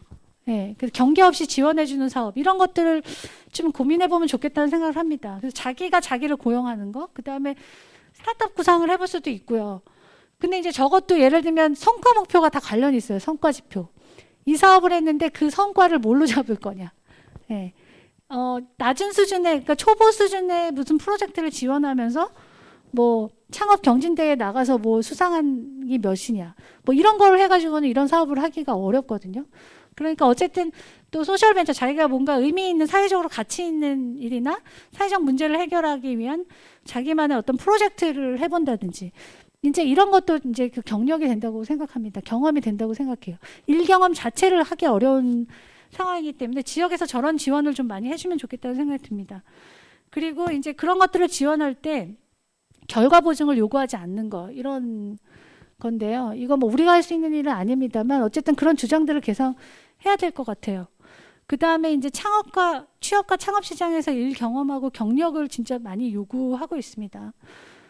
그래서 뭐 청년 인터뷰한 무슨 다큐멘터리나 이런 거 보시면은 근데 그러면 아무것도 없던 나는 어디서 내가 일 경험을 해야 되나요? 이런 절박한 얘기들 많이 하고 있어요. 그래서 공공이 그 시작하는 경험, 청년들이 뭔가를 시작하는 경험을 공공이 좀 함께 하려는 진정성이 필요한 게 아닌가 하는 생각이 듭니다. 그 다음에 제가 요새 많이 관심을 가지고 있는 거는 청년 당사자 중심의 소셜벤처와 협력 사업을 좀 추진해 보면 어떨까 하는 겁니다. 그 밑에 위커넥트나 뭐 빌라 선샤인 이런 데들이 있는데 혹시 들어보신 분들도 있으시죠? 혹시 위커넥트 들어보셨나요? 들어보셨나요? 빌라 선샤인 지금 막 검색하시는 거죠? 검색하셔도 됩니다. 지금 이제 이런 거예요. 우리는 공공은 사회적 가치가 중요하죠. 그러니까 사회적 가치에 부합하는 어떤 정책이나 사업을 하는 것입니다. 저희가 공공섹터에서 일한다거나 공공하고 같이 일할 때. 예. 근데 그런 목적을 가지고 있는 민간 영역의 사업체들도 많이 있어요. 예. 그러니까 뭐 예를 들면 이윤을 창출한다는 것 자체가 예전 같으면 부를 창출하는 거, 이익을 창출하는 거였는데 우리가 사회적 가치를 창출하는 것도 굉장히 사회적으로 의미 있는 가치 창출이잖아요. 근데 이제 위커넥트는 이런 거예요. 똑같아요. 우리가 하고 있는 거랑. 경력을 보유하고 있는 여성들을 취업 알선해 주는 거예요. 그러면은 공공에서 하는 일이잖아요. 고용 서비스에서. 그렇지 않나요? 일을 하려고 하는 사람들과 그 다음에 구인을 하려고 하는 업체를 연결시켜 주는 거죠. 예. 그래서 기본 포맷, 그 다음에 그 서비스 형태는 동일합니다. 예. 근데 이제 위커넥트는 그러니까 임팩트 회사인데 어느 그 큰 기업에서 이제 프로젝트를 받아가지고 루트 임팩트하고 같이 기초 사업을 한 다음에 지금 이제 창업한 기업이에요. 예, 그 경력 단절 여성이 창업한 기업인데 소셜 벤처들하고 그 다음에 경력을 보유하고 있는 여성들을 매칭하는 고용 서비스를 하고 있어요. 근데 제가 그 말씀을 드리는 이유는 뭐 우리하고 똑같잖아요. 그렇죠? 하는 일의 업무 프로세스나 방식은 동일해요. 근데 거기에 굉장히 많은 여성들이 자기의 구직 등록을 하고 있어요. 그런데 이제 구직 등록을 어떤 방식으로 하는가를 보면은 공공에서 하는 방식하고 좀 차이가 있어요. 예. 그러니까 그 매칭에 필요한, 그러니까 예를 들면 우리가 매칭이 안 되는 거는 내가 생각했던 것이 아닐 수도 있고 내가 생각했던 사람이 아닐 수도 있잖아요. 그래서 그 갭을 줄이는 그 고용 서비스들을 많이 하게 되는데 나중에 뭐 기회가 되시면 들어가서 내가 이런 구직 등록을 한번 해보시면 써야 될 게 엄청 많습니다. 예. 써야 될 게 굉장히 많고요. 그 다음에 거기에 올라와 있는 기업들의 구인 방식을 한번 보시면은 기업들도 굉장히 상세한 정보를 제공하고 있어요. 예. 그리고 자기네 기업의 가치 이런 것들을 다 포함해서 정보를 제공하고 있습니다. 그러니까 그게 무슨 말이냐면은 그리고 이제 또 뭐 있냐면은 경력 단절 여성 같은 경우 경력이 단절된 거. 그러니까 경력을 보유하고 있는데 지금 일을 할 수 없는 상황. 그거는 뭐 꼭 아이만의 문제는 아니거든요. 남성들도 그런 일이 굉장히 많고요. 그 다음에 요새는 혼자 사시는, 그러니까 부모와 그 다음에 결혼하지 않은 자녀가 사는 경우도 굉장히 많아요. 그 돌봄 때문에 경력을 단절해야 되는 남성도 많아질 거라고 생각해요. 휴직도 굉장히 많아지고 점점 더 많아질 거라고 생각하는데 저도 아이가 둘 있는데 부모님도 두 분 계시거든요. 같이 근처에 있는. 근데 자녀는 보니까 돌볼 때 힘들었는데 점점 나아지고 있어요. 왜냐하면 성장하니까. 예, 이제 제가 필요 없어요. 예, 그리고 그러니까 이제 시간을 보내는 게 이것으로부터 벗어나겠구나라는 희망이 있어요, 오히려. 근데 이제 옆에 늙어가시는 부모님은 약간 희망이 없어요. 그러니까 이게 어떻게 점점 더 해지겠구나. 그러면 나는 더 많은 투여를 해야 되겠구나. 이런 일들에 봉착하거든요. 그러니까 이제 이게 남녀의 문제가 다 아닌 거죠. 그런데 그런 경우에도 꼭 그 경제적인 수입 외에도 일을 완전히 하지 않는 상황, 예, 자기 경력이 완전히 없어지는 상황, 이런 거에 대한 두려움이 굉장히 크죠. 그래서 어떻게라도 자기 일을 계속 하기 위한 그 세팅을 만들기 위해서 노력합니다. 그래서 여기서도 위커넥트에서도 전일제, 그러니까 온전히 9 to 6를 하지 못하는 여성들을 매칭하고 있어요. 그 우리가 공공에서 했었잖아요. 시간 선택제 일자리.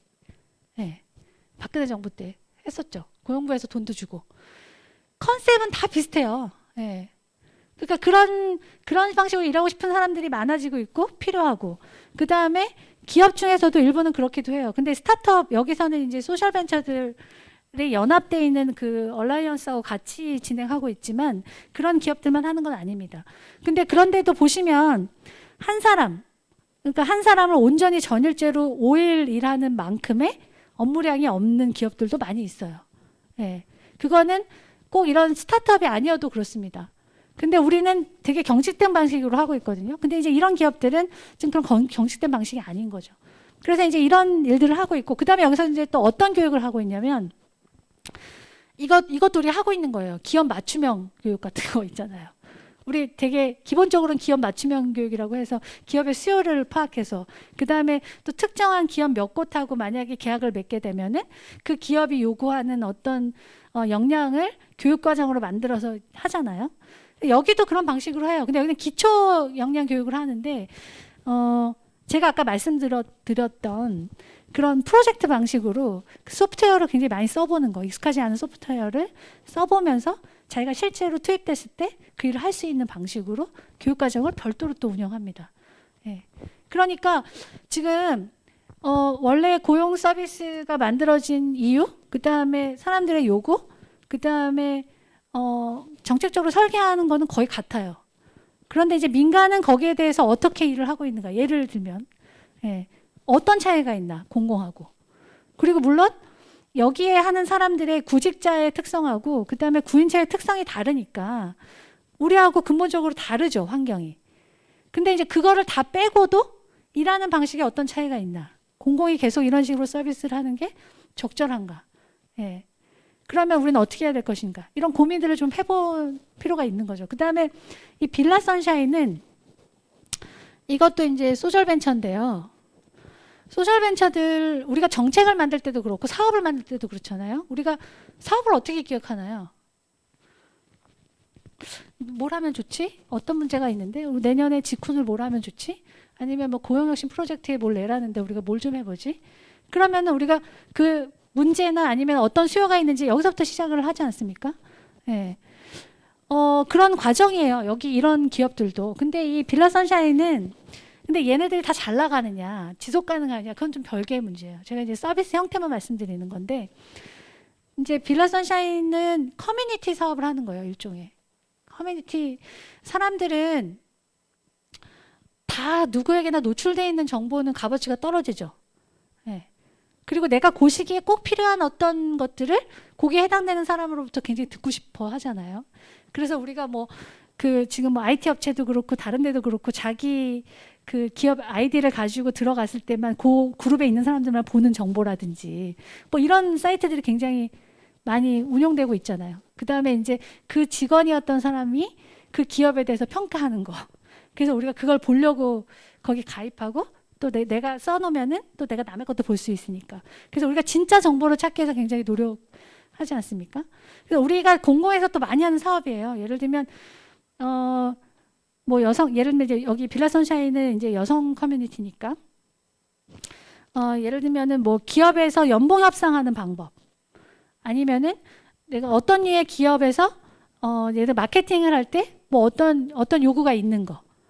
그 다음에 사람들은 그 비슷한 그룹의 사람들이 어디 있는지 그 사람들하고 같이 공유하고 싶어 해요. 근데 상대적으로 이 사회적인 그런 관계망이 더 여성들이 취약하다고 실제로 느끼는 거죠. 이 친구는, 이 빌라 선샤인은 스타트업을 했던 친구인데, 스타트업이 무슨 전체 같이 하는 무슨 모임 같은 데 가면 여성이 너무 없는 거죠. 굉장히 위축되고. 그런데 어딘가에는 있지 않을까? 그래서 이제 그런 사람들을 회원으로 모집해서 그런 회원들끼리 필요한 정보를 나누고 그 다음에 오프라인 행사도 하고 행사도 하고 있어요. 그래서 근데 굉장히 성과가 좋고요. 그 안에서 그 만족도가 굉장히 높습니다. 근데 우리가 공공에서 굉장히 많이 하는 사업이지 않나요? 멘토링 사업도 하고, 그죠? 그 다음에 같이 했던 사람들 커뮤니티 지원 사업도 하죠. 그리고 뭐 만약에 그런 행사를 하면은 홈커밍 데이 같은 것도 진행하잖아요. 그렇죠? 그러니까 이제 이런 사업들을 하고 있는데 민간에서도 저런 사업을 하고 있어요. 그 원래 취지는 다 같아요.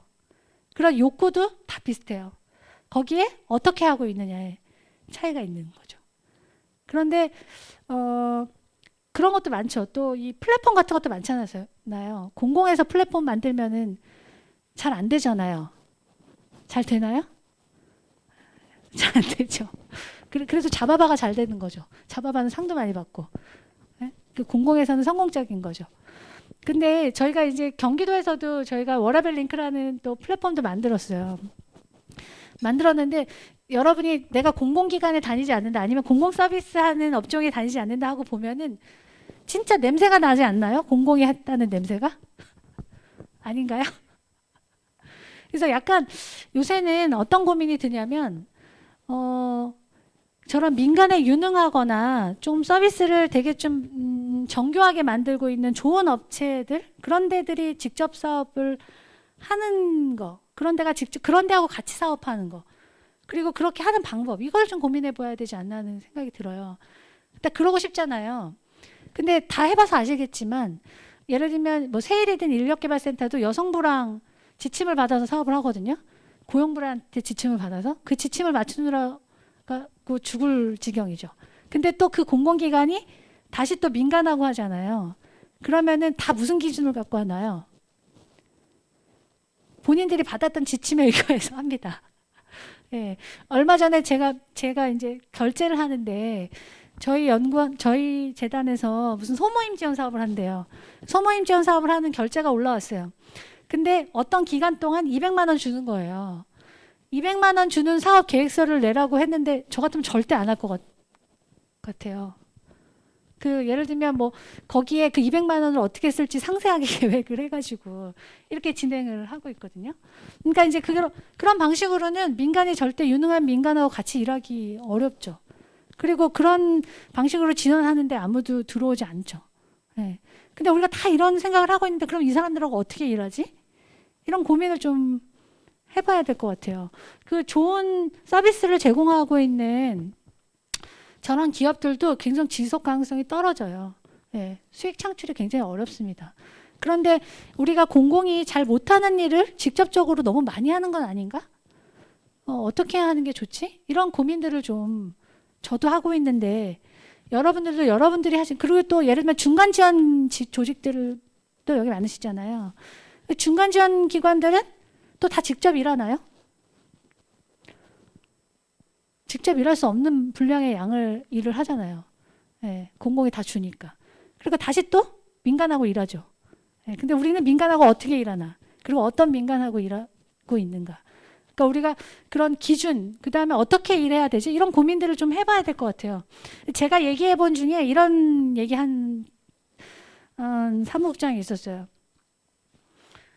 예를 들면 아까 제가 뭐 위커넥트 예를 들었으니까 위커넥트가 주로 구직 등록을 하고 있는 약간 되게 많대요. 성남이나 이쪽에 그 화성 뭐 성남이랑 어디래더라? 어느 지역에 있는 그 경력 보유한 여성들이 다수 거기에 구직 등록을 하고 있대요. 한 30대 후반, 뭐 40대 초반. 그런데 그러면 이제 그런 사람들을 만약에 성남시에 많은 여성들이 거기 구직 등록을 하고 있어요. 그러면은 거기서 서비스를 제공하잖아요. 근데 그러면 성남시는 그 경력 보유하고 있는 전문직 여성들의 고용 서비스를 위커넥트하고 어떻게 일할 수 있냐 하는 거죠. 우리가 위탁을 준다. 민간 위탁을 한다. 뭐 공모를 해서 아니면은 뭐 수의 계약을 한다 이렇게 하잖아요. 그러면은 뭐 서류 작업이나 뭘 내라고 하거나 성과를 취업률을 내라고 하거나 이런 게 너무 많죠. 원래 이 서비스가 가지고 있는 장점을 살릴 수 없는 방식으로 이제 사업 공모를 하거나 사업을 추진하라고 하는 거죠. 그러면 민간하고 해도 민간이 원래 가지고 있는 특성을 살리기 어려운 거죠. 그럼 어떻게 하면 좋냐 그랬더니 어떻게 하면 좋을까요? 좀 다양하게 생각해 달라고 하더라고요. 지분 투자 방식 같은 거. 그리고 예를 들면 서비스를 그냥 제공하고 거기에 그 자기네 원래 서비스를 제공하는데 그 서비스에서 비용을 뭐 하든지 아니면 지분을 투자하든지 그래서 원래 그 고유 서비스가 가지고 있는 장점을 그대로 살리면서 지역의 서비스를 제공하는 방식 그 다음에 지역 사람들이 활용하도록 하는 방식 그래서 어디까지만 공공이 하고 어디까지는 착한 민간이 하고 뭐 이런 식으로 어떻게 분배하고 또 우리가 중간 지원 조직이라고 하면은 어떤 기관들이 원래의 목적에 맞게 잘 일을 할 수 있는지를 고려해서 같이 할 수 있나 이런 고민들을 좀 많이 해야 될 것 같아요. 네, 우리가 계속 하던 방식으로 근데 그런 기업들은 또 유능한 기업들이 또 서바이벌 하기 굉장히 어렵거든요. 그런 서비스를 하는 곳들이. 네, 그래서 그런 말씀을 좀 드리고요. 근데 이제 그런 민간 업체들하고 얘기해 보면은 같은 공공이어도 어떤 공공이 하고 일했을 때 굉장히 좋았다 이런 얘기도 하더라고요. 예. 제가 이제 그 같이 인터뷰했던 데들은 그러면 무슨 농촌모와 관련된 사업이었어요. 근데 이제 그 사업하고 그 기관하고 일할 때 굉장히 유능하게 일했다. 굉장히 자기네가 하던 장점을 그대로 살려서 일했다. 이런 얘기들을 하더라고요.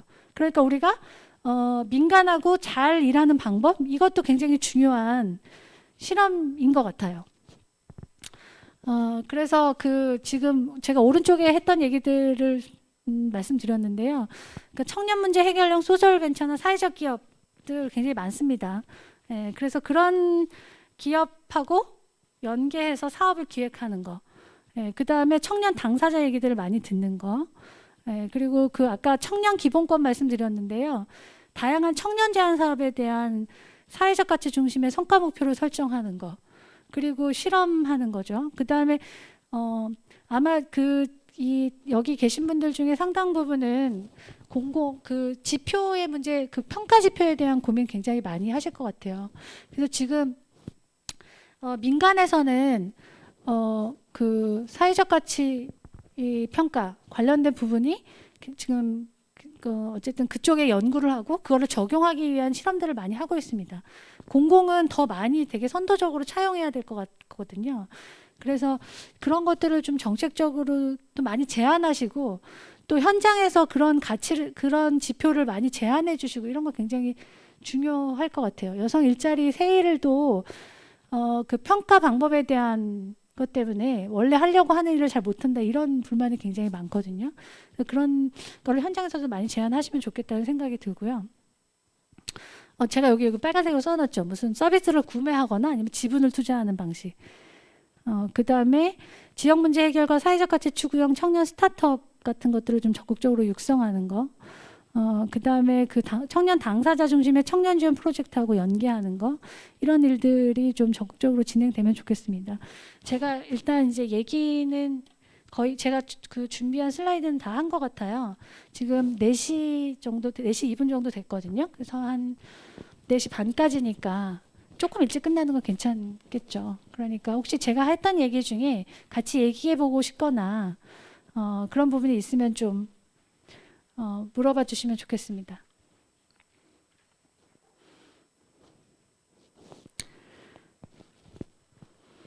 얘기를 좀 해주셔야지 시간을 다 때울 수 있는데요.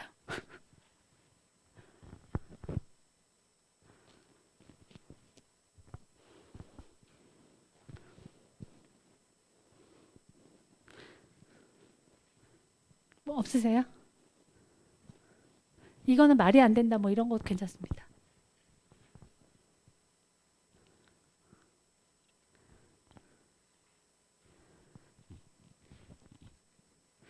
그럼 이게 운영자 측에서 문제가 될 것 같은데.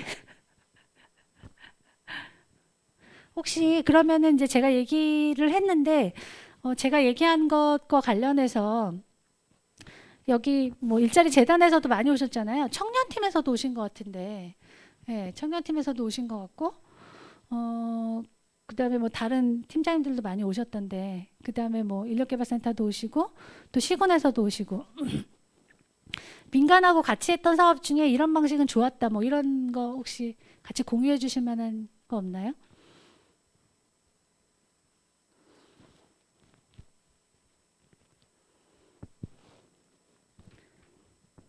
없나요? 제가 너무 적게 준비를 해온 건가?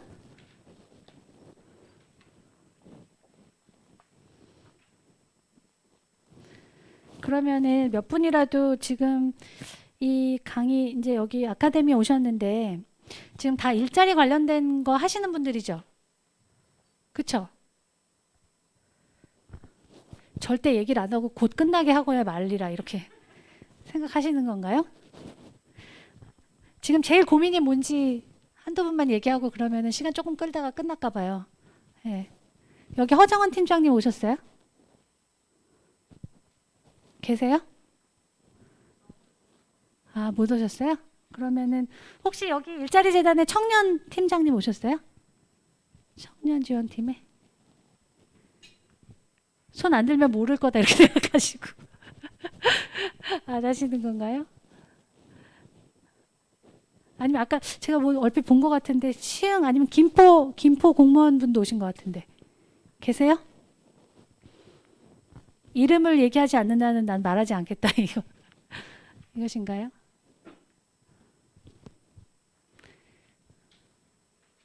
막 벌써 짐을 싸고 계세요. 질문이나 혹시 같이 얘기하고 싶은 거 없으세요? 여기 민간에서 오신 분도 있어요?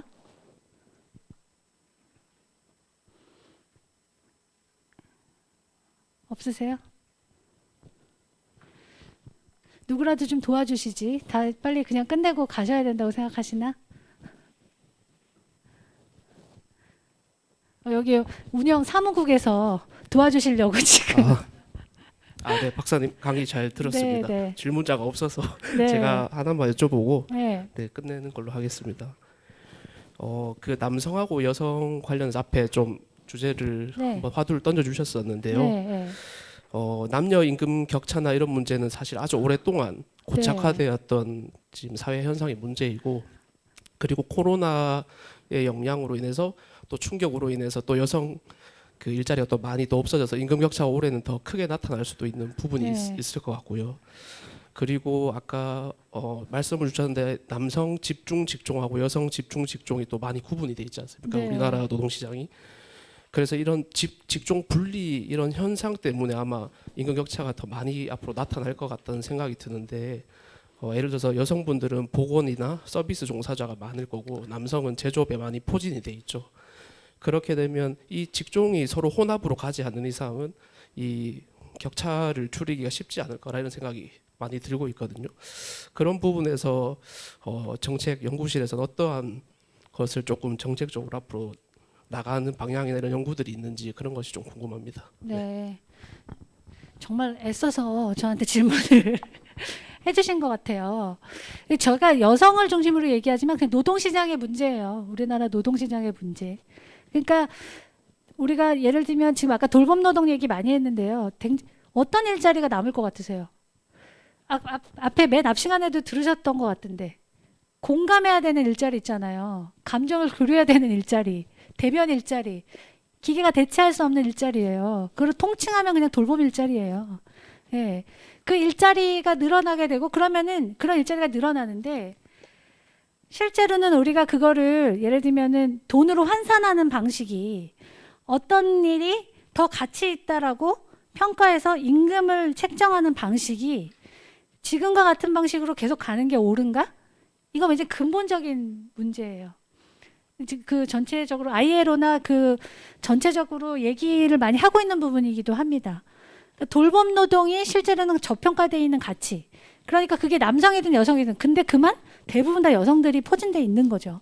그래서 임금 수준이 높아지고 예를 들면 좋은 일자리라는 판단이 들면 남성과 여성과 상관없이 굉장히 많은 사람들이 거기 또 유입이 되겠죠. 그러니까 우리가 노력해야 되는 건 뭐 나중에 로봇세를 걷든 탄소세를 걷든 사람들이 일하지 않아도 부가가치가 생산돼서 그런 가치가 만들어지면 그 돈을 가지고 좋은 돌봄, 우리가 내가 받고 싶은 돌봄이 좋은 돌봄이에요. 내가 늙어서 받고 싶은 돌봄, 내가 아플 때 받고 싶은 서비스, 이게 좋은 돌봄이에요. 그러면 그런 좋은 돌봄을 가능하려면 어떻게 해야 되냐? 돌보는 사람이 적어야 되고, 돌보는 사람들을 존중해 줘야 되고, 그 다음에 돌보는 사람들이 쓸 수 있는 다양하고 좋은 기술이나 뭐 이런 것들이 다 같이 만들어져야 되는 거죠. 네. 그러니까 그런 일들이 벌어지면 돌봄 일자리 자체가 좋아지겠죠. 네. 그리고 우리가 한 사람이 10명 돌보던 걸 2~3명 돌보는 거죠. 예를 들면 그렇게 되면 일자리가 늘어나는 거거든요. 직업이 어떻게 늘어나느냐? 어디서 새로운 일자리가 나오지 않아요. 제일 직업이 많이 늘어나는 방식이 뭔지 아시나요? 직업을 쪼개는 거예요. 예를 들면 일자리가 굉장히 많이 늘어날 거라고 하는 게 간호사 직종이에요. 왜냐? 간호사가 무슨 일까지 하나요? 여기 여러분들도 그럴 것 같아요. 나는 무슨 일 하러 들어갔는데 나는 무슨 일까지 한다. 이렇게. 그렇지 않나요? 그러니까 우리가 직업이 만들어지는 거는 예를 들면 내가 그렇다고 어떤 일을 할 때 행정을 안 하는 건 아니지만 나는 이 일을 하러 왔는데 중요한 일을 못하고 그렇지 않은 일만 하고 있잖아요. 실제로는 그게 어떻게 돼요? 일이 쪼개지면 직업이 쪼개지는 거고 일자리가 늘어나는 거잖아요. 그러니까 돌봄 일자리, 지금 말씀해 주신 거에 좀 이렇게 거시적인 것처럼 보이지만 좋은 돌봄이란 내가 받고 싶은 돌봄이고, 그럼 받고 싶은 돌봄이 가능하려면 우리는 일대 몇 명을 돌보면 되고, 그 다음에 일대 몇 명을 돌볼 때 돌봄을 당한 피돌봄자는 돌봄자에게 어떻게 해야 되고, 돌봄자는 피돌봄자에게 어떻게 해야 되고, 이런 것들에 대한 그 사회적인 합의가 좀 필요하고요. 그 다음에 그 돌보는 일이라는 것의 가치에 대해서 사회적으로 중요하다는 합의가 있고, 그러면 임금 수준이 높이 올라가는 거죠. 네. 그리고 그렇게 되면 현재 그 일자리에 여성들이 많으니까 임금격차가 줄겠죠. 네. 그리고 그렇게 되면 어떻게 돼요? 남성들이 그 일자리에 굉장히 많이 들어와요. 네. 지금은 너무 열악해서 안 들어오는 거예요. 그리고 원래 굉장히 열악한 일자리들이 취약한 사람들로부터 채워지는 거잖아요. 그래서 일자리 질이 좋아지면 되게 많은 사람, 청년도 많이 들어올 거고요. 돌봄 일자리에. 청년 돌봄 일자리에 청년도 많이 들어오게 하자. 남성도 많이 들어오게 하자. 이런 얘기 하고 있어요. 그래서 임금을 사회적으로 높여야 하기도 하지만 그런 사람들이 들어오면 임금도 높아질 것이다. 이렇게 얘기하고 있고요. 그 다음에 또 하나는 지금 말씀하셨던 직종 분리예요.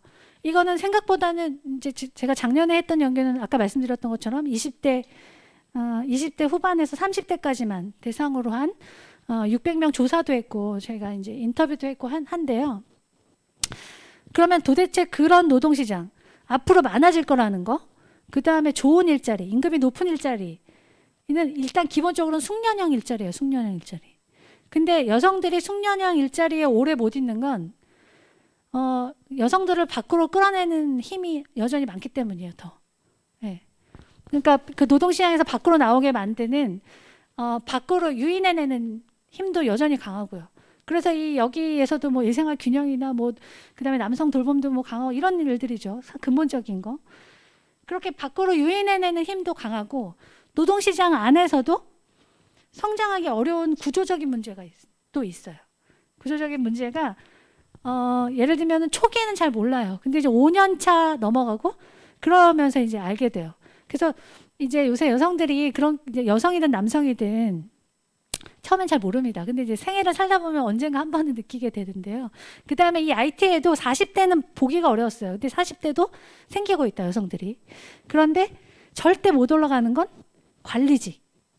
그러니까 이사, 임원. 그 못 올라가요. 그런데 개발자로, 우리도 비슷하지 않나요? 내가 실무를 엄청 잘해요. 그리고 내가 기획력도 있어요. 그런데 내가 이렇게 실무를 계속 할 수 있을까? 이런 고민을 하게 되잖아요. 네. 그러니까 예를 들면은 그 교직에서도 보시면 여성들은 일반 교사? 그러니까 관리직 교사가 아닌 거에 대한 아무 부담을 느끼지 않는 경우가 굉장히 많아요.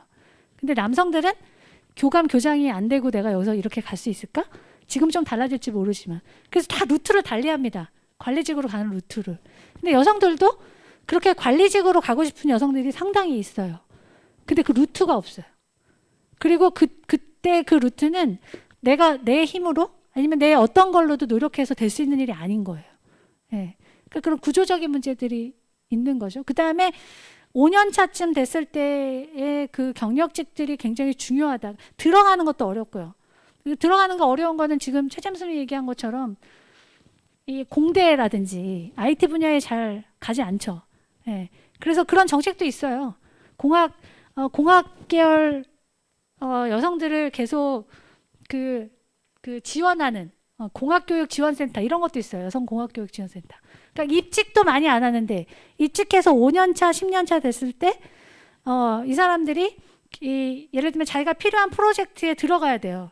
근데 그 프로젝트에 들어갈 때 기존의 구조 안에서 여기에 이런 프로젝트, 너가 하면 좋은 이런 프로젝트가 여기 있어 라고 하는 정보라든지 비공식적인 그런 정보를 들을 수 있는 사회적 네트워크가 약해요. 그리고 일단 명수가 되게 적고요. 그러니까 그 기회라는 것이 적은 여성들이 또 그 기회도 또 적어요. 그러니까 그 안에서 성장하기 굉장히 어려운 구조입니다. 그래서 기본적으로는 일정 양이 돼야 돼요. 일정 양이. 그리고 그 다음에 그 사례가 돼야 되고, 그 다음에 이제 5년 차에서 7년 차, 8년 차 되면 그때는 자기 경력을 개발하기 위한 교육에 되게 많이 자원을 투입해야 하든지 아니면은 자기가 필요한 프로젝트로 넘어가야 되는데 그때 혹시 결혼을 했거나 애가 있거나 뭐 이럴 경우에 또 거기서 좌절하게 되고 이런 구조적인 문제들이 계속 있습니다.